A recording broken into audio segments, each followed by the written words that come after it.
저는 목사입니다. 근데 제가 목사이다 보니까 제 또래 사람들과 비교해 볼 때 사람을 좀 많이 만나는 것 같아요. 뭐 기도를 해주고 신방을 하고 상담을 하고 여러 가지 이유로 사람을 많이 만나는 것 같습니다. 비교적 많은 사람들을 대하고 만나고 관계하는 그런 삶을 살아가고 있죠. 그런데 그렇게 많은 사람들을 만나면서 알게 되는 것 가운데 하나가 우리 인간의 보편적인 바람, 사람이 기대하는 것, 소망 이런 것들이 다 똑같다는 거예요. 그게 행복한 삶이다라는 생각을 해보게 됩니다. 사람이 원하는 것, 기대하는 그게 다 난 좀 행복하게 살고 싶다, 잘 살고 싶다 이런 소망을 갖고 있다는 거죠. 우리의 소망, 우리의 바람 그건 다 좀 더 행복한 삶, 어제보다 나은 오늘, 오늘보다 더 행복한 내일 이걸 기대하면서 사는 것 같아요. 학생이 공부를 열심히 하는 이유가 뭡니까? 공부를 열심히 해서 좋은 학교를 가고 좋은 성취를 얻어야 지금보다 더 행복할 수 있다라고 믿기 때문에 공부를 하는 거죠. 학교를 졸업한 청년들이 직장을 얻고 일을 하고 또 가정을 이루려고 하는 이유가 뭡니까? 그렇게 해야 취업을 하고 일을 하고 가정을 이루면 지금보다 더 행복하고 더 좋은 그런 인생을 살아갈 수 있다는 기대와 바람을 가지고 그런 일들을 하는 것이죠.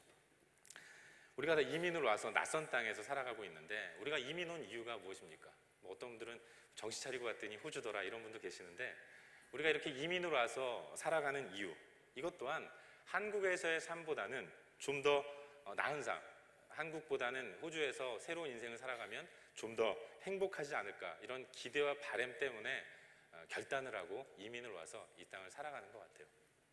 결국 사람은 누구나 다 행복하고 평안한 삶 그런 것들을 기대하는 것입니다. 인간의 바람 그건 평안이고 행복이고 샬롬이다라는 생각을 해보게 되죠. 제가 한국에 있을 때 무슨 일 때문에 어떤 한 분을 만나게 됐어요. 당시 그분은 한국의 굉장히 유명한 대학교 안암골에 있는 그 대학교를 다니시면서 체육학 박사학위를 공부하시는 분이었습니다. 그분에게 제가 목사라고 이야기를 하고 예수 믿으세요? 교회 다니세요? 그랬더니 안 다닌다는 겁니다. 그래서 교회 좀 다니시라고 얘기를 했더니 안 그래도 아내와 상의했고 이제 교회를 다니시겠다고 얘기를 하시더라고요. 그러면서 하시는 말씀이 목사님 교회를 다니면 마음이 좀 편안해지고 좋은가요? 이렇게 말씀하시는 거예요. 그렇죠. 그러면서 왜 그런 생각을 하셨어요? 그랬더니 이분이 자기 주변에서 일어난 일들을 들려주시는 겁니다. 자기는 이제는 학위를 준비하면서 학교에서 학교 일을 하고 있다고 그래요. 그런데 그때 당시에 그 학교에 아주 유명한 사람이 다니고 있었습니다. 이름만 대면 그분하고 이야기할 정도로 우리나라에서 제일 축구를 잘하는 스타 플레이어가 그 학교를 다니고 있었어요. 근데 이 친구가 가끔씩 과 사무실에 들르는 때가 있다고 합니다. 그러면 막 난리가 난대요. 여기저기서 사람들이 막 몰려옵니다. 얼굴 한번 보겠다고, 말이라도 한번 걸어보겠다고 다 몰려들어서 그야말로 과 사무실이 북새통을 이루는 일들이 벌어지더라는 거죠. 근데 이 선수는 너무나도 평안하고 그리고 차분한 사람처럼 보였다는 거예요. 자기가 알고 있는 여느 운동선수와는 다르게 마음이 편안해 보이고 눈이 선하고 참 너무 착해 보이는 그런 인상을 가지고 있다고 합니다. 말을 시켜도 스스로 편안하게 이야기를 한다는 거예요. 여러분 체육을 전공하신 분이니까 주변에 운동하는 분들이 얼마나 많겠어요. 자기가 알고 있는 운동하는 사람들은 늘 승부욕에 불타고 작은 것 하나라도 지지 않으려고 중국집에서 짜장면 먹을 때도 옆에 있는 사람보다 더 빨리 먹으려고 애를 쓰는 그런가 하면 항상 긴장된 모습으로 아주 사나운 눈빛으로 잡아먹을 것 같은 그런 눈빛을 가지고 생활하는 사람들인데 그런데 이 선수만큼은 너무나도 편안하게 선한 눈빛으로 항상 웃으면서 사람들을 맞이하고 이야기를 한다는 거죠. 말만 시키면 하나님 얘기하고 예수님 얘기하고. 그런데 이 과 사무실에 일주일에 한 번씩 들르는 한 분이 계셨다고 해요. 그분은 그 학교를 졸업하고 그 학교에서 박사학위를 받고 이제 전임 강사 자리를 아직 못 잡으셔서 이 학교 저 학교로 돌아다니시면서 시간 강사를 하시는 분이셨다고 합니다. 이분이 모교에 강의하러 들리시면 이제 과 사무실에 오셔서 후배들하고 편안하게 쉬다가 가는 거죠. 근데 이분은 앞서 말씀드린 이 선수와는 너무나도 다른 모습을 보이고 있는 거예요. 오면 앉아가지고 세상에서 제일 편한 모습으로 늘어지게 앉아가지고 담배를 뻐끔뻐끔 피워가면서 늘 하는 얘기가 우리나라 사학계가 어떻다느니 뭐 환경이 어떻다느니 사회 구조가 문제라느니 맨날 비판만 하고 계속 안 좋은 이야기만 하고 가더라는 거죠. 뭐 불안해서 그런 걸 거예요. 미래에 대한 불안함. 나이는 점점 들어가는데 아직 확실하게 자리는 못 잡은 것 같고 그런 불안한 마음 때문에 그러다 가시는 거겠죠. 하루는 이분이 그러더랍니다. 야, 요즘 내가 머리가 빠진다. 아마 미래에 대한 불안함 때문에 극도의 스트레스로 이 원형 탈모증에 걸리신 것 같습니다. 불안한 마음이 스트레스로 자리하게 된 것이죠. 저와 만난 이분이 가만히 생각해 보니까 딱 그 선배의 모습이 5년 후 자기 모습일 것 같더래요. 현실이 그러니까 나도 뭐 이변이 없는 한 저런 길을 걸어가겠구나. 근데 현실은 그렇더라도 자기는 그렇게 살고 싶지는 않은 겁니다. 불안하고 초조하고 평안이 없고 나는 그 선수처럼 살고 싶은데 내 미래는 저 선배와 같을 것이다. 이런 불안한 마음을 가지고 있는데 가만히 보니까 그 축구 선수가 교회를 다니거든요. 그럼 교회를 다니면 평안한 거구나. 그래서 아내와 가족회의 결과 이제 우리 종교는 기독교로 바꾸겠다. 이렇게 생각하고 교회를 다니겠다고 말씀하신 그런 적이 있습니다. 이분을 보면서 들었던 생각도 마찬가지예요. 사람들은 누구나 행복하고 평안한 삶을 원한다는 것입니다. 모든 사람들은 다 평안하고 행복한 삶을 살기를 간절히 바란다는 것입니다. 우리도 마찬가지잖아요. 우린 다 행복한 삶을 살기를 바랍니다. 여기 이 가운데 혹시라도 나는 망해야지 이런 분 계세요? 그런 분 없잖아요. 저도 제 인생이 참 행복하고 편안하고 즐거울 수 있기를 바랍니다. 여러분도 마찬가지라고 생각을 해요. 그런데 여러분, 모든 사람들이 행복과 평안을 누리기를 바라고 행복을 찾기 위해 수많은 노력들을 기울이지만 그러나 행복한 삶을 살기를 바라는 모든 사람들이 다 행복한가? 그건 아니라는 것이죠. 아침부터 저녁까지 수고하고 땀 흘리고 애를 씁니다. 항상 열심히 살아요. 그렇지만 부정할 수 없는 것이 내 안에는 채워지지 않는 무언가가 있다는 것입니다. 결핍을 느끼면서 왜 이럴까라는 그런 마음의 허무함을 느끼는 때가 자주 있어요. 열심히 공부를 하고 일을 하고 자녀를 키워보지만 행복을 위해 내가 하는 모든 일들이 무색할 정도로 어느 한순간에 마음 가운데 밀려오는 그 허무함, 허전함, 불안함 이런 것들이 있는 것이죠. 그런 것들 때문에 나는 행복을 느낄 새가 없는 것입니다. 하나를 얻으면 또 다른 어떤 것을 바라게 되고 또 그걸 얻으면 또 다음 것들을 원하는 것이 우리지 않습니까? 그런가 하면 뭔가를 고민하다가 선택을 합니다. 그러면 조금 지나면 내가 선택하지 않은 그 무엇 때문에 내가 그걸 가졌으면 그걸 선택했으면 더 좋지 않았을까 이러면서 아쉬워하고 후회하는 게 그런 우리예요. 늘 행복은 나의 것이 아니라 다른 사람의 것이다라는 생각을 하게 되는 거죠. 나는 이렇게 부족하고 힘들고 모자라 보이는데 옆에 있는 사람은 다 잘하는 것 같고 다 행복한 것 같고 다 즐겁게 사는 것 같아요. 그래서 생긴 말이 엄친아 아닙니까? 엄마 친구 아들. 엄마 친구 아들은 다 공부 잘하죠. 엄친 딸, 엄마 친구 딸은 다 예뻐요. 늘 그런 사람들에게 행복을 양보하고 사는 게 우리가 아닌가 그런 생각을 해보게 되죠. 여러분, 왜 이런 일이 벌어집니까? 왜 그런 일들이 벌어지는 걸까요? 그건 우리가 행복을 위해, 평안을 위해 하는 모든 수고와 노력과 땀이 하지만 우리가 소유하고자 하는 행복과 평안을 얻는 바른 방법이 아니기 때문에 그런 것입니다. 많이 수고하지만 항상 땀 흘리고 애쓰지만 하지만 방법이 틀렸기 때문에 그런 거예요. 수고하고 애쓰고 노력하는 것이 대단히 가상한 일이긴 하지만 어떡합니까? 행복은 그런 식으로 얻어지는 것이 아니라는 것을 우리는 깨달아야 하는 것입니다. 방법이 틀린 겁니다. 평안의 문을 여는 바른 열쇠가 그게 아니기 때문에 그런 거예요. 마치 이런 겁니다. 제가 작년까지 신방을 위해서 타고 다녔던 차가 흰색 코롤라였어요. 세단형 아주 좋은 차였습니다. 그런데 어느 날 매도뱅크 시절인데 이제 신방을 가려고 주차장으로 나왔어요. 리모컨으로 차 문을 열고 차 앞으로 가서 문을 열려고 하는데 문이 안 열리는 겁니다. 분명히 내 차인 것 같은데 문이 안 열려요. 왜 이러지? 배터리가 뭐 다 닳았나? 그러고 열쇠를 버튼을 누르는데 불이 들어오는 걸 보니까 배터리 문제는 아닌 것 같아요. 순간 차가 좀 이상합니다.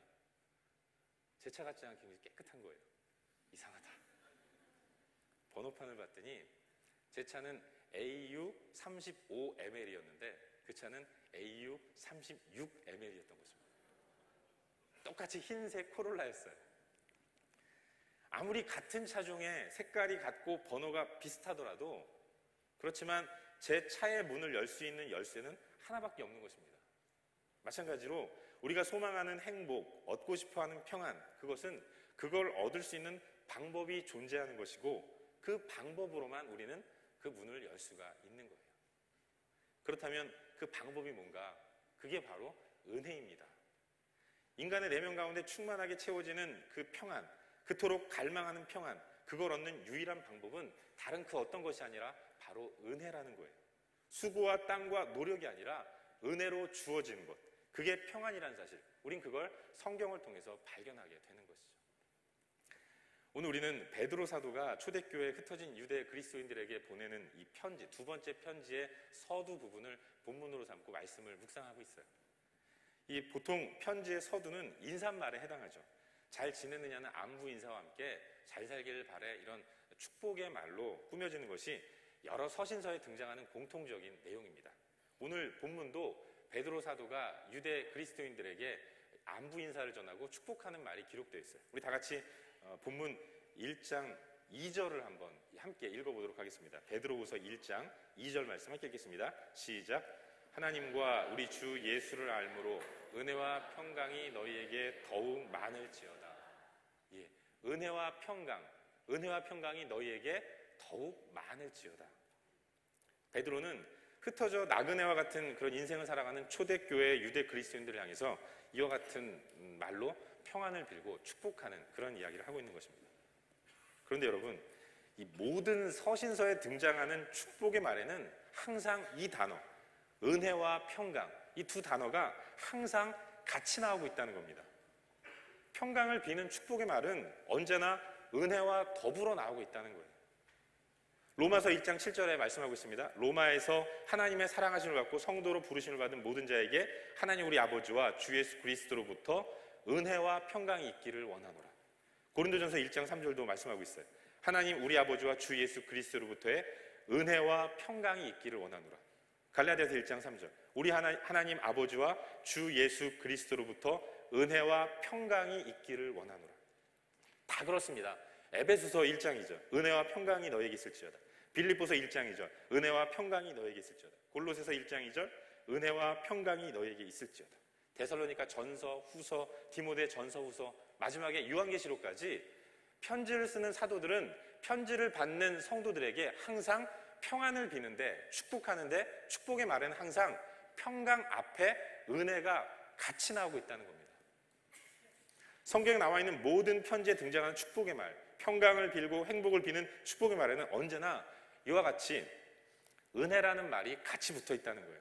평강만을 이야기하지 않고 행복만을 바라는 그런 축복의 말을 하는 것이 아니라 은혜와 평강을 같이 얘기하고 있는 겁니다. 더 엄밀히 말하면 은혜로부터 오는 평강, 은혜로만 주어지는 평안, 이걸 사도들은 성도들에게 축복의 말로 건네주고 있는 거예요. 결국 이걸 통해서 깨닫게 되는 것이 무엇입니까? 참된 평안, 진정한 행복은 다른 것이 아니라 은혜로만 주어진다는 것입니다. 나에게 필요한 행복, 내가 그토록 갖고 싶어하는 평안과 행복, 그것은 다른 그 어떤 것이 아니라 은혜로만 주어진다는 거예요. 하나님과 우리 주 그리스도 예수를 통해서만 이루어지는 은혜, 그 은혜로만, 행복은 그 은혜로만 주어진다는 것을 우리는 성경을 통해서 배우게 되는 것입니다. 그러므로 평안은 은혜가 있어야 온전한 평안일 수 있어요.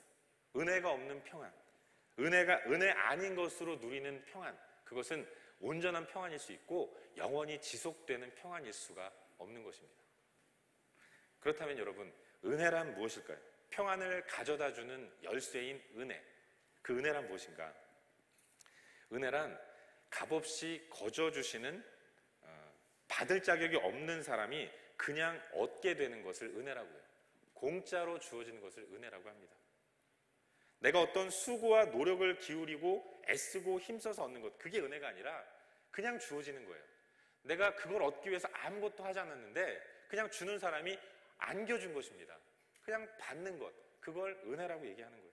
공짜로 허락되는 것, 받는 사람과는 상관없이 주는 쪽에서 그 마음대로 제공하는 것, 대가를 치를 필요 없이 그냥 허락해 주는 것, 그걸 은혜라고 하는 것입니다. 사랑하는 여러분, 행복은 그렇게 이루어지는 거예요. 은혜로 주어지는 것입니다. 참된 행복, 참된 평안, 우리가 그토록 소망하는 그 행복은 우리가 이렇게 찾으려고, 가지려고 노력해서 얻는 것이 아니라 그냥 우로부터 내리시는 은혜로만 가질 수 있는 겁니다.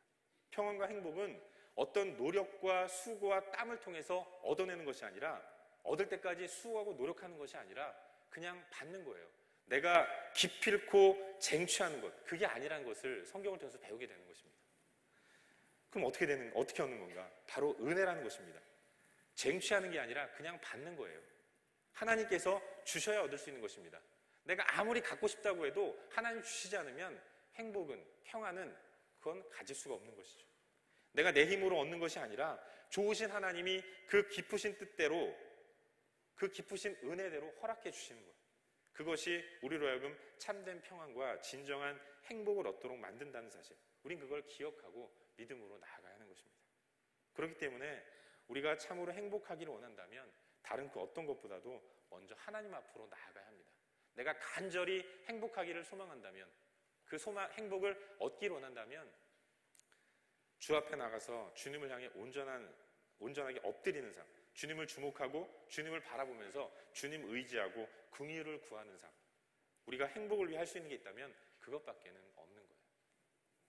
사랑하는 여러분, 하나님은 우리에게 말로 다 할 수 없는 은혜를 베풀어 주셨습니다. 바울의 고백처럼 나의 나된 것은, 그것은 내가 뭘 해서 지금 이만큼 온 것이 아니라 하나님이 이렇게 만들어 주신 것입니다. 나는 하나님의 작품인 거예요. 오늘 말씀에도 1절을 보시면 베드로는 자신을 가리켜서 시몬 베드로라고 이야기를 하고 있는 것을 보게 됩니다. 예수 그리스도의 종이며 사도인 시몬 베드로는 자신을 소개할 때 이 시몬이라는 이름을 함께 써서 시몬 베드로다라고 자기를 소개하고 있어요. 그런데 우리가 잘 알다시피 이 시몬은 베드로의 원래 이름입니다. 예수님이 가이사랴 빌립보라는 지역에서 제자들을 모아놓고 질문하셨죠. 너희는 날 누구라고 하느냐 물어보실 때 베드로가 한 위대한 고백, 주는 그리스도시요 살아계신 하나님의 아들이시니이다, 이 위대한 고백을 예수님이 들으시고 그 고백을 한 시몬에게 반석이라는 이름의 그 의미의 베드로라는 이름을 허락해 주신 거예요. 그런데 사실 이 베드로에게 있어서는 시몬이라는 이름이 좀 부끄러운 이름이라고 해도 과언이 아닐 정도로 기억하고 싶지 않은 흑역사라고 말할 수 있습니다. 항상 베드로는 혈기왕성했고 조변 섞여있고 감정의 기복이 컸고 동료들을 시기하고 질투하다가 예수님께 혼나는 그런 생활을 했던 사람입니다. 예수님 앞에서 위대한 고백을 하죠. 주는 그리스도시요 살아계신 하나님의 아들이십니다. 이렇게 위대한 고백을 딱 하고 나서 예수님이 자신의 고난의 삶을 이야기하니까 그럴 수 없습니다 그러면서 대들다가 예수님께 사탄아 내 뒤로 물러가라, 이런 얘기도 들은 사람이 베드로였어요. 졸지에 교회였다가 사탄도 되는 이런 사람이 베드로였습니다. 그런가 하면 예수를 3년이나 따라다녔으면서도 3년 정도 따라다녔으면 그래도 조금 성숙할 만한데, 제자 중에 누군가가 당신의 나라에 갈 때 하나는 우편에 하나는 좌편에 앉게 해주십시오 이렇게 얘기한 그 제자들이 있다는 얘기를 듣고 그 사람을 미워하고 시기하고 질투하다가 예수님께 혼난 그런 사람이 시몬이었어요. 그리고 결정적으로 예수님의 수제자의 길을 자청했던 그였지만 예수님이 십자가를 벗겨 돌아가실 때 예수님을 3번이나 부인한 사람, 그게 시몬이었던 겁니다. 그랬던 그가 변화되었어요. 예수 그리스도의 종이며 사도로 변화된 것입니다. 하지만 이 베드로는 영광스러운 그리스도의 종이고 사도가 되었음에도 불구하고 여전히 자기 자신을 시몬이라고 고백하는 것을 부끄러워하지 않습니다. 숨기지 않아요. 예수 그리스도의 종이며 사도인 베드로 이렇게 고백할 수도 있지만 굳이 반석이라는 베드로 이름 앞에 부끄러운 자신의 과거를 담고 있는 시몬이라는 이름을 함께 쓰고 있다는 것입니다. 여러분 왜 그럴까요? 이게 의미하는 게 무엇이겠습니까? 그것은 시몬인 인간을 베드로로 만드신 예수님, 바로 은혜를 설명하기 위해서 그런 것입니다. 좌충우돌하고 혈기만 왕성해서 여지없이 부끄러운 그런 많은 에피소드를 만들어내는 인간 시몬을, 그러나 예수님은 포기하지 않으셨다는 거예요. 그래서 그런 그를 붙드셔서 이끄셔서 예수 그리스도의 종, 사도된 베드로로 만들어 주신 것입니다. 하나님께서, 예수 그리스도께서 그를 붙드셔서 그를 강권적으로 역사하셔서 위대한 하나님 당신 나라에 쓰임받는 귀한 종으로 만들어 주셨다는 것입니다. 이게 은혜인 거예요. 여러분, 우리의 삶이 그와 같다는 것을 기억해야 합니다. 에베소 2장 1절 말씀처럼 죄와 허물로 죽었던 나, 그게 바로 우리였어요. 저와 여러분은 우리의 죄와 허물로 이미 죽은 사람이었습니다. 그런 나에게 더 이상 소망도 갖고 있지 못하고 살아가는 그런 저와 여러분에게 예수님이 먼저 찾아오셨습니다. 땅에서 눈에 보이는 것들이 삶의 전부라고 생각하면서 불나방처럼 열정을 불태우다가 산산이 다 죽어가는 이런 비참한 인생을 살아가야 하는 게 저였는데, 아무런 소망도 없이 하루하루 살다가 숨 끊어지면 끝나는 게 우리의 인생이었는데, 그런 나에게 주님이 먼저 찾아오셨습니다. 그리고 손을 내밀어 주셨고 내가 너를 사랑한다 말씀하시면서 저 위대한 천국의 영광과 기쁨을 허락해 주신 거예요. 에베소 1장 4절 말씀처럼 창세전에 그리스도 안에서 우리를 택하셨습니다. 구원이 뭔지도 모르고 천국이 어떤 것인지도 모르는 그런 우리였는데, 그런 우리에게, 예수도 모르는 우리에게 먼저 주님이 찾아오셔서 우리의 손을 붙잡아 주시고, 그리고 천국의 영광됨과 하나님 자녀됨의 특권을 먼저 허락해 주신 거예요. 우리가 달라고 한 것도 아닙니다. 우리가 필요하다고 요구한 것도 아니에요. 근데 하나님이 이미 아시고 우리에게 그 위대한 영광을, 그 감사한 내용들을, 그 풍성한 행복을 먼저 우리에게 허락해 주신 것입니다.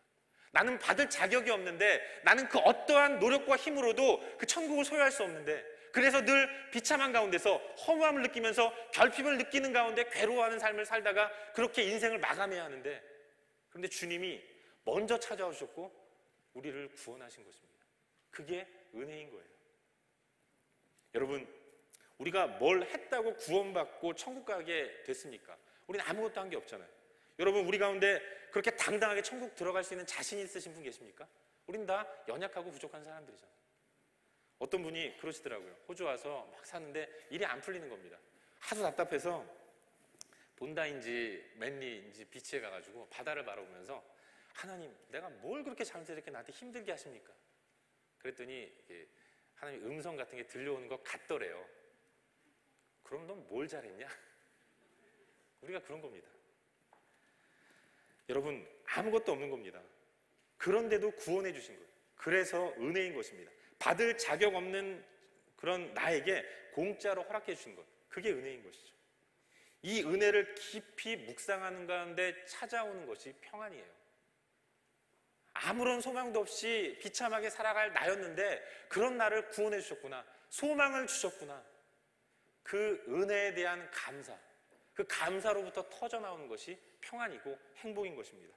아무 자격 없는 나에게 먼저 찾아주셔서 자녀됨의 특권을 주시고, 자녀로서의 삶이 이런 것이다 말씀하여 주시고, 일마다 때마다 순간마다 의지하게 하시고 위험과 어려움으로부터 보호하시는 가운데 승리하는 삶을 허락하시는 하나님, 그 하나님의 은혜가, 그 하나님의 은혜에 대한 감사가 나로 하여금 진정한 평안의 자리, 행복의 자리로 인도한다는 것, 우린 그걸 기억해야 하는 것입니다. 그런 사람은 그 은혜에 깊이 침잠되어서 은혜에 깊이 들어가서 하나님의 은혜에 감사하는 사람은 뭐 좀 없어도 행복할 수 있습니다. 다른 사람들 좀 뒤처져도 괴로워하지 않을 수 있어요. 내 안에 은혜가 있다면, 그 은혜가 얼마나 위대하고 큰 것인지에 대한 깊은 인식이 있다면, 그런 사람은 모든 것들을 통해서 주님을 찬양할 수 있는 것입니다. 하박국 선지자의 고백처럼 무화과 나무잎이 마르고 포도 열매가 없고 우리의 양떼들이 없고 외양간에 송아지가 없다고 하더라도, 다른 것들이 다 사라진다고 하더라도 나에게 구원의 감격을 허락하신 하나님, 받을 자격 없는 나에게 구원을 허락하신 그 하나님의 은혜 때문에 주님 한 분만으로 만족하겠습니다. 비가 새는 초가삼간에 살아도 주님만 계시면 행복합니다. 이런 다른 사람들이 고백할 수 없는, 세상의 사람들이 감히 고백할 수 없는 위대한 감사의 고백을 할 수 있는 거예요. 그런 사람의 마음이 참된 평안이고 참된 행복인 것입니다. 사랑하는 여러분, 행복을 위해 우리가 할 일은 아무것도 없어요. 그저 주의 자비와 긍휼을 구하는 것뿐입니다. 행복과 평안은 내가 뭘 해서 그 대가로 주어지는 것이 아니라 하나님이 그냥 은혜로 주셔야 하는 거예요. 그래야 우리는 행복을 얻을 수 있는 것입니다. 저희 아버지는 한 지역교회를 열심히 섬기시다 은퇴하신 원로 장로님이십니다. 어린 시절에 저희 아버지께서 저에게 보여주셨던 모습은 항상 새벽에 어머니와 함께 교회 가셔서 새벽 기도하시는 모습이었어요. 새벽 기도 마치시고 집에 오셔서 자고 있는 누님과 저를 깨우셔서 예배 보자 그래가지고 가정 예배를 드렸습니다. 뭐 거창한 건 아니고요. 그냥 찬송 한 장 하고, 그리고 성경 한 장을 아버지 한 조금 읽으시고, 어머니 좀 읽으시고, 그 다음에 누님 좀 읽으시고, 그 다음에 저 읽고, 그리고 기도는 오늘 아버지 하셨으면 내일은 어머니, 그 다음 날은 누님, 그 다음 날은 저, 이렇게 철저하게 서열에 따라서 기도를 시키셨는데, 그렇게 기도하고 주기도문하고 마치는 그런 예배를 드렸어요. 그러고 나서 아침 식사하시고 아버지는 일터로 가시고 누님과 저는 학교로 가는 그런 생활을 했습니다. 근데 여러분, 저희 집이 이렇게 말씀드리면 어떻게 생각하실지 모르겠지만 어린 시절에 그렇게 가난한 집은 아니었던 것 같아요. 아시는 분은 아시겠지만 제가 금방 아들이잖아요. 뭐 떵떵거리면서 부자로 산 건 아니지만 불편하게 살지는 않았던 것 같습니다. 근데 언젠가 그런 생각을 해봤어요. 내가 그렇게 우리 집이 어렵지 않게 좀 비교적 부족하지 않게 살았던 이유가 우리 아버지가 기도를 많이 하시고 교회 봉사를 많이 하셔서 그 공로로 이렇게 하나님이 복 주셔가지고 그렇게 사는 건가 보다, 이런 생각을 했습니다. 그런데 여러분, 제가 대학을 가고부터 저희 집에 가세가 점점 기울더라고요. 그리고 신대원 갈 때는 등록금을 마련해 주시지 못하셨습니다. 첫 학기 등록금은 저희 고모님께서 마련해 주셨어요. 그래서 대학원을 갔고, 그리고 두 번째 학기부터는 제가 섬기던 교회에서 등록금을 전액 지원해 주셔서 감사하게도 저는 장학금 안 받아도 졸업할 만큼 학교를 잘 다니셨습니다. 장학금 안 받는 게 자랑은 아닌데 어쨌든 편안하게 학교를 다녔어요.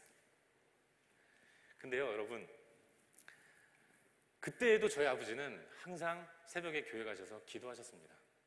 제 아버지는 부할 때에도 기도하셨고 가난할 때에도 새벽을 놓치지 않는 하나님 앞에서 성실한 삶을 살려고 애쓰셨던 분이에요. 지금도 기도하시는 분이십니다. 제가 제 아버지를 보면서 깨달은 게 그런 겁니다. 내가 하나님 앞에서 뭘 해서 얻어내는 것이 평안이고 행복이 아니구나. 제 아버지 모습을 통해서 그걸 깨달았어요. 전적으로 평안은 하나님이 주셔야 하는 것이구나. 내 행위가 편안한 삶의 근거가 아니라는 것. 하나님이 그냥 그렇게 당신의 깊으신 뜻대로 허락해 주시는 대로 살아가는 것. 이게 참된 행복이고 이게 진정한 평안이구나. 이런 걸 느끼게 되었다는 것이죠. 하나님의 은혜가 참된 행복을 가져다 주는 유일한 길이라는 사실을 우리는 믿어야 합니다. 그런 사람만이 환경의 지배를 받지 않고 어떤 가운데서도 하나님을 찬양하고 하나님을 향한 사랑의 마음을 표현할 수 있는 거예요. 내 은혜가 내게 족하다. 이런 하나님이 나에게 주신 은혜가 나에게 가장 족한 것임을 인정하는 사람, 그런 사람의 마음 가운데 자리하는 성령이 주시는 평안, 그것이 세상이 줄 수 없는 참된 평안이고 진정한 행복이라는 사실, 그걸 믿으시기를 바랍니다. 말씀을 맺도록 하겠습니다. 말씀을 준비하다가 문득 제 머릿속에 떠오른 단어가 콤비라는 단어였어요. 콤비. 잘 맞는 짝꿍이라는 의미죠. 그 사람이 있으면 이 사람이 있고 이게 있으면 저게 있어야 돼요. 유명한 콤비, 남철 남성남, 장소팔 고춘자, 또 꼬꾸리와 장다리, 김진호와 김희진. 김희진은 제 아내입니다. 여러분, 평강의 콤비는 은혜예요. 그것은 이 은혜가 없는 평안, 그것은 영원한 평안일 수 없고 거짓된 행복일 수밖에 없는 것입니다. 평안은 항상 은혜와 함께 와야 하는 것이고 은혜를 통해서만 주어지는 것입니다. 은혜가 하나님께서 내게 값없이 거저주시는 것이라고 한다면 우리 안에 진정한 평안과 행복은 하나님이 주시는 은혜로만 얻어지는 것입니다. 그리고 그게 진짜 행복인 것입니다. 하나님이 인도하시는 길, 그게 내 길이에요. 하나님이 먹여주시는 것, 그게 내가 먹어야 할 것이고 하나님이 허락하시는 것, 그것이 나에게 가장 최고의 가장 좋은 것이라는 사실을 우리는 기억해야 하는 것입니다.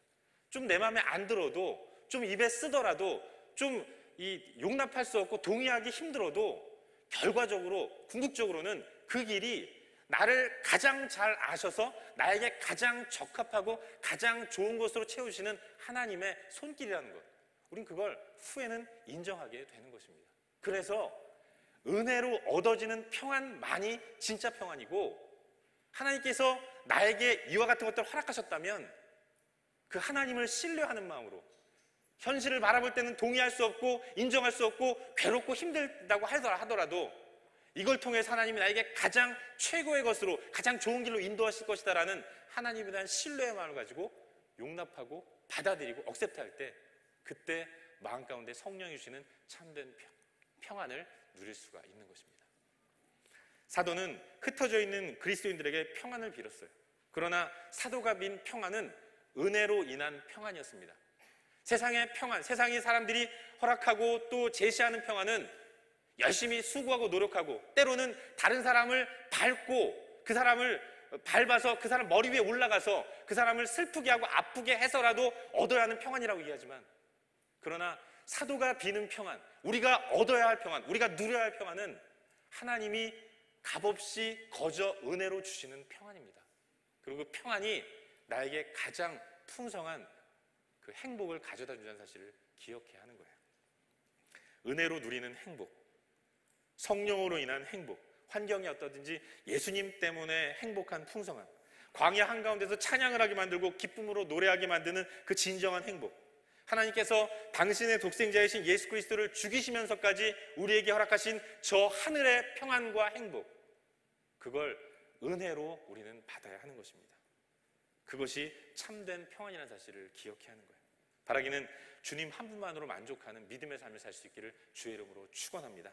눈에 보이는 환경을 바라보면서 그게 없다고 나중내 힘드네 불평하는 것이 아니라, 하나님이 지금 나에게 허락하신 이것이 가장 좋은 최고의 것임을 인정하는 가운데 날마다 좋은 것으로 허락하시는 하나님을 믿고 신뢰하는 가운데 주님 한 분만으로 만족하겠습니다, 주님이면 족합니다, 믿음으로 고백하는 그런 저와 여러분의 땅에서의 삶이 될 수 있기를 주의 이름으로 축원합니다. 함께 기도하겠습니다.